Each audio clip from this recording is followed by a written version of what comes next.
Hello, welcome back. I'm Suzanne and I'm 63, and this channel talks about what it's like to live intentionally after the age of 60, because I have found that that is something really important at this stage of life, to live with purpose and intent. So today I want to talk about journals. I've been journaling since I was in my teens, I think literally around the age of 11 or 12. 10 years ago, I gathered up all of the journals I had written up to that point, and I literally burned them in a wood stove. I have a picture of it somewhere. And this horrified some people because they thought, why are you destroying these memories?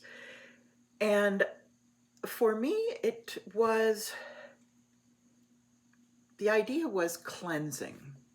There were some very sad memories that I simply wanted to banish, and that's exactly what I did. And then I moved here 2.5 years ago after my mother passed away. And in another video, I will talk about what it's like to grieve losing a parent when you yourself are a senior citizen. But let's not go there now. So I started journaling again 2.5 years ago because I had moved from Colorado, where I'd lived for 15 years, to here in northwestern North Carolina, where I knew absolutely no one. And it was a new experience. I love living here, but there have been moments of loneliness. And what I have found is that journals are a great companion sometimes. Not a real life companion. There's no substitute for that. But they're a good thing to use. So let me show you. I'm sitting here, as you can see. This is my desk. It's actually a dining room table, a 72-inch dining room table.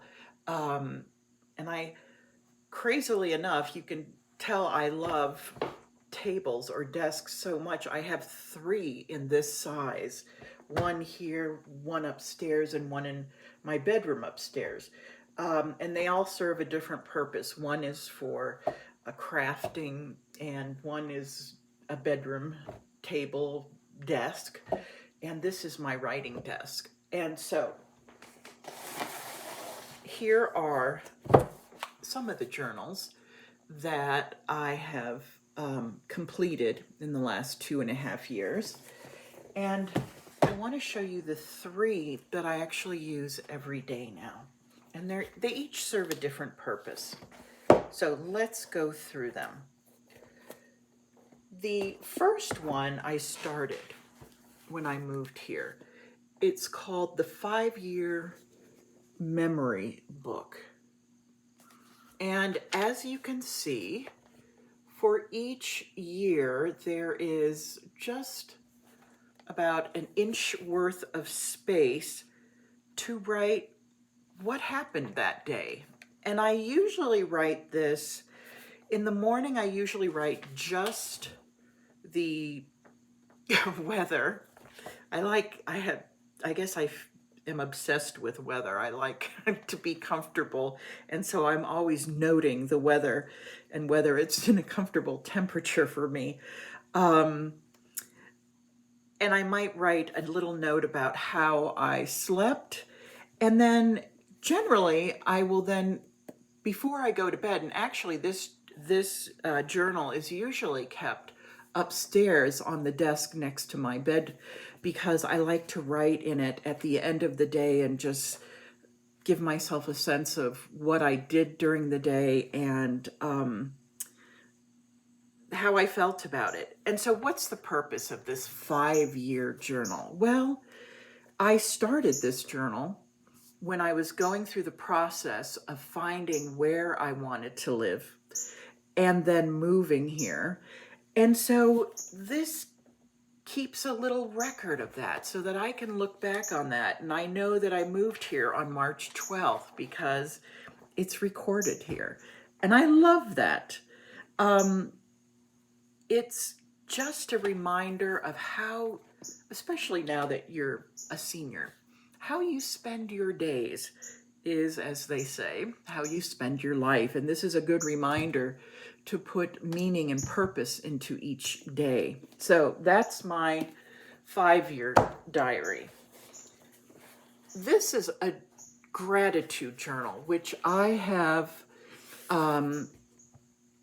used off and on for probably 10 years. And if this is one to keep track of your years, this is one to keep track of your days. So completely at the opposite end.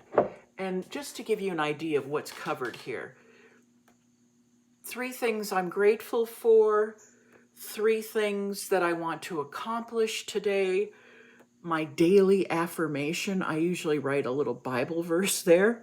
And then in the evening, and I'm not very good about filling out this evening part, but you can say what you accomplished and what you learned from the day. So, I mean, that's good. But the reason I started using this journal again, I would say in the past 2 months, because I realized I was in kind of a funk. I was feeling depressed. And I said to myself, Suzanne, you need to remind yourself of all the things you have to be grateful for. And you need to do that every single day. And so this is a great reminder to just write 3 things. And they can be something as simple as, I bought this beautiful new ceramic mug yesterday from a local potter. And I love it because I drink one big, as you can see, cup of coffee every morning. And then I don't have coffee for the rest of the day. But I need to remember the good in my life because that makes a huge difference in how you approach the day.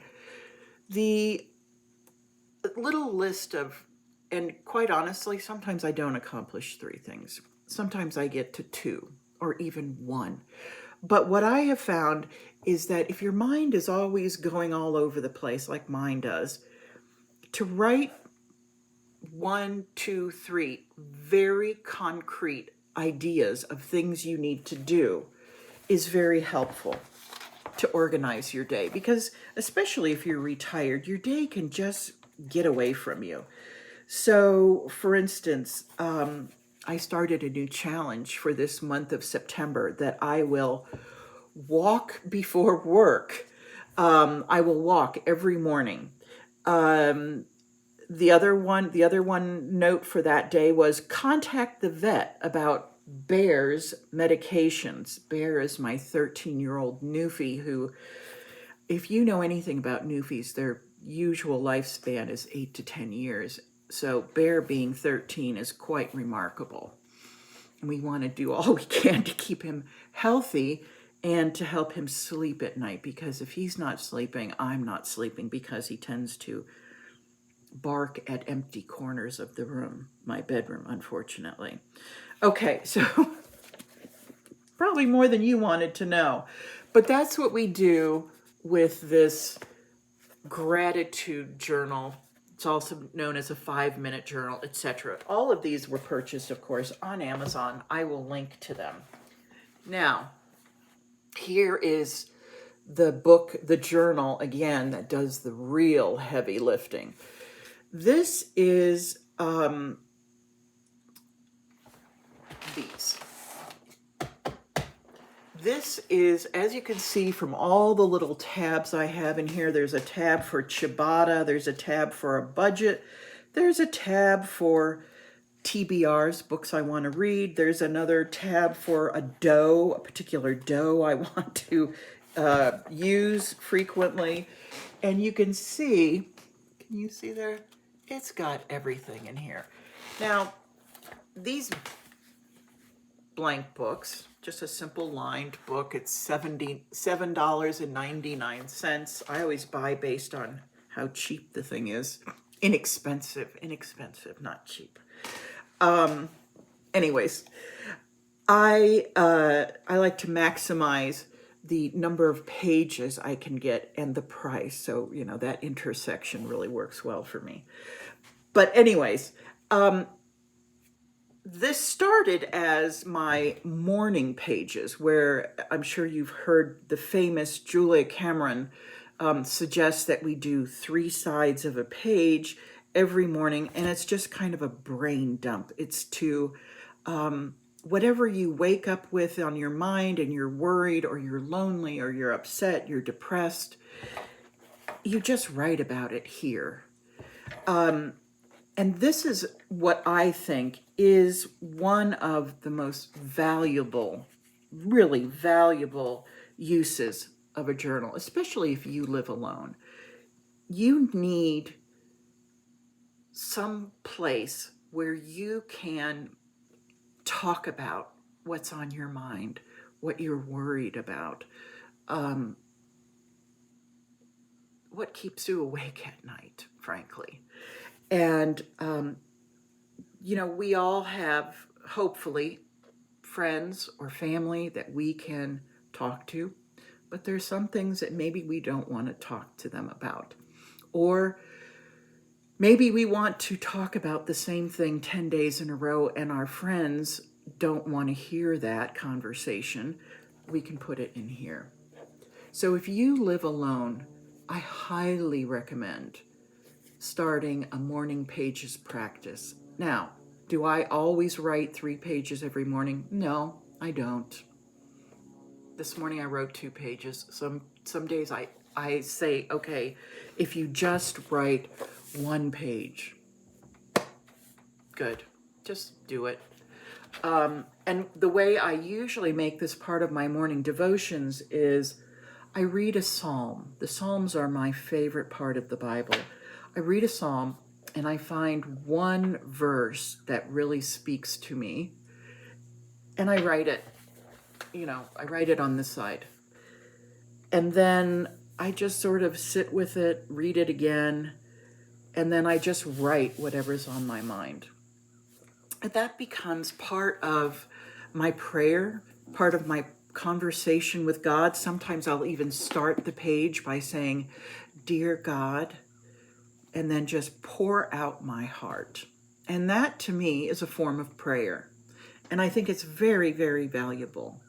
So I want to recommend that you choose one of these or all of these, whatever you like. I mean, 3 does sound a bit cuckoo for Cocoa Puffs, but that's me.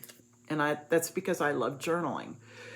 I will link each of these journals or types of journals down below. They're all from Amazon. They are all relatively inexpensive. And I really encourage you to try this if you feel like, especially if you live alone. I can't emphasize that enough, that for one's mental health, that rather than allowing worrying concerns to build up until they become health issues, that you get it out on the page. And the good thing is, I want to show you, if you're worried about, I don't have anything to say. I mean, look, this is a grocery list. A grocery list. And then another thing, I was watching a video on 5 meals for $30. I took notes there. And then there's my handwriting, which is horrendous. It's horrendous, and that's okay. Who cares? Nobody's ever going to read these pages, God willing. I wouldn't want them to. They'd be bored out of their minds. And I probably won't read them. I mean, I haven't read these books in 3 years. I had to go upstairs to my bookcase to get them to bring down here to show you. So there you go. Just start. And literally, at the beginning of the school year, you can buy, those little black and white composition notebooks, and they're stitched on the side. At Walmart, they sell those for 35 cents. Yeah, no excuses. You can do it. Okay? So, see, I've been told, I'm new at this. I've been told I'm supposed to give you a question, and the question is, are you a journaler? Tell me what kind of journal you love and how you use your journal. And tell me, I don't know, tell me your favorite ice cream. Mine is chocolate peanut butter because I'm in love with Reese's peanut butter cups. And that's all. I hope you will subscribe. And this channel is all about making the most of your life after the age of 60, in whatever that means for you. And I'm just going to share what it means for me. Thank you so much. Bye. God bless you.